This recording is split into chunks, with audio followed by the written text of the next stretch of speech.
జీవితమొక పయనమని గమ్యము తెలియదని తెలిసిన ఈ మనిషి పయనమాగదు.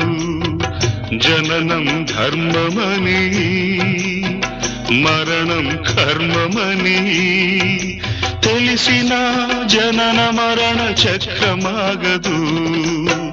మరణం తథ్యమని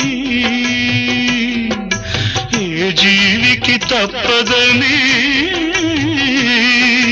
తెలిసిన ఈ మనిషి తపనాగదు.